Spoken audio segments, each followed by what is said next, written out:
Hello friends, welcome to Sangeetha சமையல். சங்கீதா சமையலில் என்ன பார்க்க போகிறோன்னா ஃப்ரெண்ட்ஸ், இன்றைக்கி பல்லி, பாச்சா, எலி இதெல்லாம் வராமல் இருக்கிறதுக்கான டிப்ஸும் நம்ம குக்கிங் டிப்ஸு கிராஃப்ட் ஒன்று செஞ்சுருக்கோம். எல்லாமே வீடியோவை ஸ்கிப் பண்ணாமல் முழுமையாக பாருங்கள். அப்போ தான் நான் என்னென்ன சொல்லியிருக்கேன்னு தெரியும். ஃபஸ்ட்டு என்ன பார்க்க போகிறோம் அப்படின்னா, நம்ம மிளகாலாம் கிள்ளிட்டு அந்த காம்பு கீழே குப்பையில் போட்டுருவோம். அந்த மாதிரி போடாமல் இந்த மாதிரி நைட்டு அந்த கோம்பை ஒரு பவுலில் நீங்கள் ஊற வச்சு எடுத்துக்கோங்க. நல்லா நைட்டு ஃபுல்லாக ஓவர் நைட் ஃபுல்லாக ஊற வச்சுடுங்க. நீங்கள் ஊற வச்சுட்டு அந்த தண்ணியை மார்னிங் நீங்கள் எழுந்து ஒரு ஸ்ப்ரே பாட்டிலில் அந்த காம்பு பகுதியை நீக்கிட்டு இந்த தண்ணி மட்டும் பாருங்கள், நல்லா கலர் சேஞ்ச் ஆகி கலரே மாறி இருக்கும் பாருங்கள். இந்த தண்ணியை நம்ம ஒரு ஸ்ப்ரே பாட்டிலில் நம்ம ஊற்றிக்கலாம். ஸ்ப்ரே பாட்டில் இல்லைன்னா நீங்கள் நார்மல் வாட்டர் கேன் எது இருந்தாலும் 1/2 லிட்டர் வாட்டர் கேன் இருந்தால் நீங்கள் அதில் ஊற்றி மூடியில் சின்ன சின்னதாக ஹோல்ஸ் போட்டுக்கோங்க. நம்ம இதை போட்டுட்டு இப்போ இது என்ன பண்ண போகிறோன்னா, நம்ம கிச்சன் கவுண்டர் டாப்பில் அந்த லைட் எரியிற இடத்துல பல்லியில் நிறையா இருக்கும். அந்த இடத்துல ஸ்டவ் மேலே, ஸ்டவ்வுக்கும் அடியில், ஸ்டவ்வுக்கும் பின்னாடி இருக்க டைல்ஸு, அந்த அடுப்புக்கும் பின்னாடி இருக்க சந்தில் எல்லாமே, கிச்சன் சிங்கில் இந்த மாதிரி எல்லா இடங்கள்லையும் படுற மாதிரி நீங்கள் ஸ்ப்ரே பண்ணி விட்டுருங்க. இந்த பச்சை மிளகாய் காரத்துக்கு பல்லி, பூச்சி, ஈ, எறும்பு எதுவுமே வராது. உங்கள் வாசப்படி நிலவுலையும் நிறையா பல்லி இருக்கும். அந்த இடத்துலையும் நீங்கள் ஸ்ப்ரே பண்ணி விட்டுக்கோங்க. இந்த மாதிரி சிங்க்லேயும் ஸ்ப்ரே பண்ணி விட்டுருங்க. விட்டுட்டு நீங்கள் மறுபடியும் கழுவி விடக்கூடாது, அப்படியே விட்டுருங்க. நெக்ஸ்ட் டிப்பு என்னன்னு பார்க்கலாம். சாதம் வைக்கும்போது நீங்கள் நல்லா அரிசியை நல்லா கழுவிட்டு 4-5 டைம் நல்லா வாஷ் பண்ணி எடுத்துகிட்டு அது கூடவே 1/2 ஸ்பூன் அளவு சால்ட்டும் கொஞ்சமாக 2-3 ட்ராப் நீங்கள் நல்லெண்ணெய் விட்டு சாதம் வடித்து பாருங்கள். நீங்களே அசந்துடுவீங்க. கொஞ்சம் கூட சாதம் குழையாமல் உதிரி உதிரியாக சூப்பராக வரும்.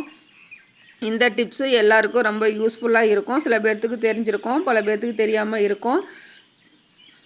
இந்த டிப்ஸும் நீங்கள் யூஸ் பண்ணி பாருங்கள் ஃப்ரெண்ட்ஸ். எனக்கு இந்த டிப் ரொம்ப யூஸ்ஃபுல்லாக இருக்கும். நான் ரெகுலராகவே இப்படி தான் நான் பயன்படுத்திக்குவேன். பார்க்கும்போதே பாருங்கள், உங்களுக்கு தெரியும். கொஞ்சம் சூடாக தான் இருக்குது, இருந்தாலுமே பலன்னு சூப்பராக இருக்குது சாதம். இந்த டிப் கண்டிப்பாக நீங்கள் ட்ரை பண்ணி பாருங்கள். இந்த டிப் உங்களுக்கு பிடிச்சிருந்தால் லைக் பண்ணி ஷேர் பண்ணுங்கள், சப்போர்ட் பண்ணுங்கள். வீடியோவை ஸ்கிப் பண்ணாமல் முழுமையாக பார்த்தீங்கன்னா தான் நான் என்னென்ன டிப்ஸு சொல்லியிருக்கேன்னு தெரியும். 3 டிப்ஸ் தான் சொல்லியிருக்கேன். 3மே உங்களுக்கு ரொம்ப யூஸ்ஃபுல்லாக இருக்கும் ஃப்ரெண்ட்ஸ்.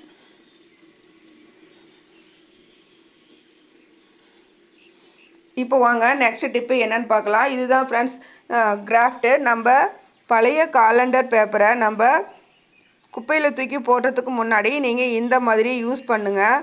செம்ம ஈஸியாக இருக்கும். பார்க்குறதுக்கும் உங்கள் ஷோகேஸ், சோபா எல்லா இடத்துலையும், டிவி கேபினெட்டு எல்லா இடத்துலையும் நீங்கள் இந்த மாதிரி நீங்கள் ஸ்டோர் பண்ணிக்கலாம். ஏன் ஃப்ரிட்ஜு மேலே கூட நீங்கள் இந்த மாதிரி வச்சுக்கலாம். செம்ம சூப்பராக இருக்கும். இப்போ இது எப்படி செய்கிறதுன்னு பார்க்கலாம். இந்த மாதிரி நான் சொல்லியிருக்க மெத்தடில் ஃபஸ்ட்டு ட்ரையாங்கிள் ஷேப்பில் ஒரு தடவை மடித்து விட்டுருங்க.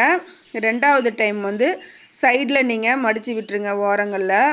அதே மாதிரி ஒரு பேப்பர் நான் சொன்ன மாதிரியும் இன்னொரு பேப்பர் இந்த மாதிரி 2 மெத்தடில் நீங்கள் மடித்து விட்டுருங்க.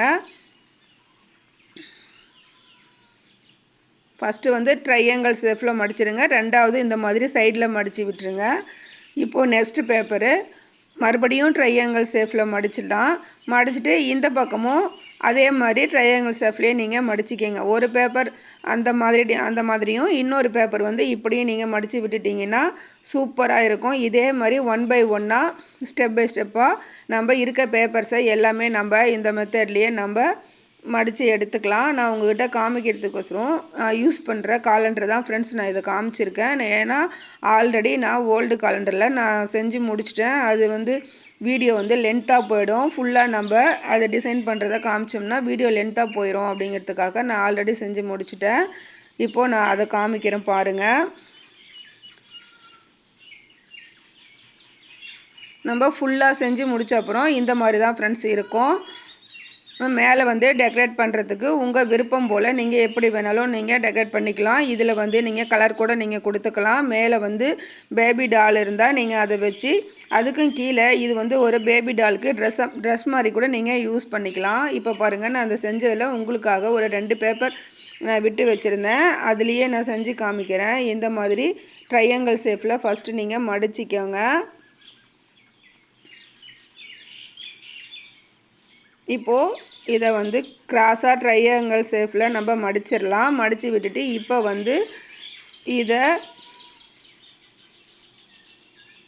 கிராஸாக மடித்து விட்டுருங்க இப்படி. நெக்ஸ்ட்டு பேப்பரை ட்ரையாங்கிள் ஷேப்லேயே 2 சைடும் நம்ம மடித்து எடுத்துக்கலாம்.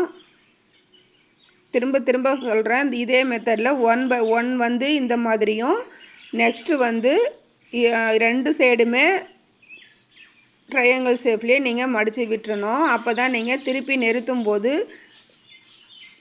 இந்த கிராஃப்ட்டு சூப்பராக இந்த டிசைன் இன்றைக்கி நிறுத்த முடியும். நீங்கள் ட்ரை பண்ணி பாருங்கள், கண்டிப்பாக பிடிக்கும் ஃப்ரெண்ட்ஸ். உங்களுக்கு இதெல்லாம் ஒரு வேலையா, இதை யார் இந்த அளவுக்கு நம்ம உட்காந்து இந்த மாதிரிலாம் செய்கிறதுன்னு நீங்கள் யோசிப்பீங்க. உங்கள் வீட்டில் இருக்க குழந்தைங்ககிட்ட கொடுத்தா கூட விளையாட்டு வாக்கில் கண்டிப்பாக செஞ்சு முடிச்சுருவாங்க. இது நானே தான் செஞ்சேன். எனக்கு விருப்பப்பட்டு நானே தான் செஞ்சேன். நீங்களும் ட்ரை பண்ணி பாருங்கள். நீங்களும் ரொம்ப இன்ட்ரெஸ்டிங்காக நீங்கள் இந்த மாதிரி நீங்கள் செஞ்சு பார்ப்பீங்க. ரொம்ப அழகாக இருந்தது. நீங்கள் ஷோகேஸில் கூட இந்த மாதிரி வச்சுக்கலாம். ஆனால் பக்கமாக எடுத்து பார்த்தா தான் தெரியும் இது நம்ம காலண்டர் பேப்பரில் செஞ்சோம் அப்படிங்கிறத. நீங்கள் பேபி டால் இருந்ததுன்னா மேலே வச்சு பெயிண்டிங் பண்ணிடுங்க. கீழே வந்து பேபி டாலுக்கு மேட்சாக இந்த பேப்பர்ஸில் நீங்கள் பெயிண்ட் பண்ணிட்டீங்கன்னா பேபி டாலுக்கு அழகாக நம்ம ஒரு கவுன் ரெடி பண்ண மாதிரியே இருக்கும். சூப்பராக இருக்கும் ஃப்ரெண்ட்ஸ். என்கிட்ட பேபி டால் இல்லை, அதனால் நான் அதை ட்ரை பண்ணல. நீங்கள் ட்ரை பண்ணி பார்த்துட்டு நீங்கள் கமெண்ட் செக்ஷனில் சொல்லுங்கள். நம்ம வேஸ்ட்டாக தூக்கி போடுற பேப்பரில் நம்ம எவ்வளோ சூப்பராக நம்ம அழகாக ஒரு கிராஃப்ட் செஞ்சிட்டோம் பாருங்கள். கண்டிப்பாக உங்களுக்கு ரொம்ப ரொம்ப பிடிக்கும் ஃப்ரெண்ட்ஸ். நீங்கள் ட்ரை பண்ணி பாருங்கள். பார்க்குறதுக்கே பாருங்கள் எவ்வளோ க்யூட்டாக ரொம்ப அழகாக இருக்குது அப்படின்னு. ரொம்ப சூப்பராக இருக்குது. உங்களுக்கு கண்டிப்பாக இந்த டிப்ஸு பிடிச்சிருக்கும் ஃப்ரெண்ட்ஸ். பிடிச்சிருந்தா உங்கள் ஃப்ரெண்ட்ஸுக்கும் நீங்கள் ஷேர் பண்ணுங்கள், லைக் பண்ணி கமெண்ட் பண்ணுங்கள், சப்போர்ட் பண்ணுங்கள். இது மட்டும் இல்லை, இதே பேப்பரில் நம்ம அழகாக ஒரு ரோஸ் கூட நான் பண்ணியிருக்கோம். அதுவும் நெக்ஸ்ட்டு டிப்ஸில் வரும்.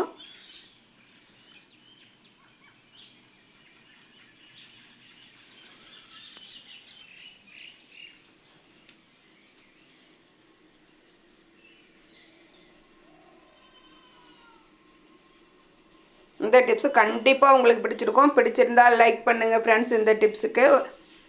இப்போது நம்ம நெக்ஸ்ட்டு டிப்பு என்னன்னு பார்க்கலாம். நான் வந்து எங்கள் வீட்டில் இருக்க ரோஸ் வச்சுருந்தேன். நான் அந்த ரோஸ் தான் நான் மேலே வச்சுருக்கேன்.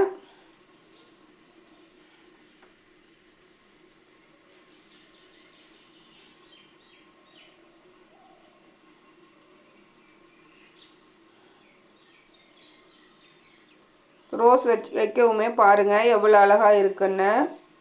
நெக்ஸ்ட்டு வந்து இதே காலண்டர் பேப்பரை ஒரு 10 பேப்பர் எடுத்துக்கோங்க. எடுத்துகிட்டு நான் மடிக்கிற மாதிரி 2 பக்கமும் திருப்பி திருப்பி வச்சு நீங்கள் மடித்து எடுத்துக்கோங்க. இது வந்து நம்ம எதுக்கு பயன்படுத்த போகிறோன்னு பார்க்குறீங்களா? இப்போ இதில் தாங்க நம்ம ரோஸ் செய்ய போகிறோம். அந்த மீதி இருக்க பேப்பரை இந்த மாதிரி சிசர் வச்சு நீங்கள் கட் பண்ணி எடுத்துக்கோங்க. கட் பண்ணி எடுத்துகிட்டு ஒரு ரப்பர் பேண்ட் இருந்தால் போதும் ஃப்ரெண்ட்ஸ். ரப்பர் பேண்டை டைட்டாக நல்லா ஹோல் பண்ணிக்கோங்க. ஹோல் பண்ணிவிட்டு அந்த 2 ஓரங்களையும் நீங்கள் கட் பண்ணி விட்டுடுங்க. கட் பண்ணி விட்டுட்டு இந்த மாதிரி ஒவ்வொரு பேப்பரை நீங்கள் எடுத்து விட்டிங்கன்னா அவ்வளோதான் ஃப்ரெண்ட்ஸ். சூப்பராக நம்ம ரோஸ் ரெடி பண்ணிட்டோம். இதில் உங்களுக்கு பிடிச்ச மாதிரி நீங்கள் கலர் அடிச்சிட்டிங்கன்னா சூப்பராக இருக்கும். நான் சொல்லியிருக்க எல்லா டிப்ஸுமே உங்களுக்கு ரொம்ப பிடிச்சிருக்கும். பிடிச்சிருந்தால் லைக் பண்ணி ஷேர் பண்ணி சப்போர்ட் பண்ணுங்கள். Thank you friends. மறக்காமல் பெல் ஐக்கானை கிளிக் பண்ணுங்கள். மீண்டும் நெக்ஸ்ட் வீடியோவில் சந்திக்கலாம். பாய். இது வரைக்கும் என் வீடியோவை பொறுமையாக பார்த்த அனைவருக்கும் மிக்க நன்றி ஃப்ரெண்ட்ஸ். தொடர்ந்து என் வீடியோவுக்கு சப்போர்ட் பண்ணுற அனைவருக்கும் மிக்க மனமார்ந்த நன்றிகள் ஃப்ரெண்ட்ஸ். தேங்க்யூ. பாய்.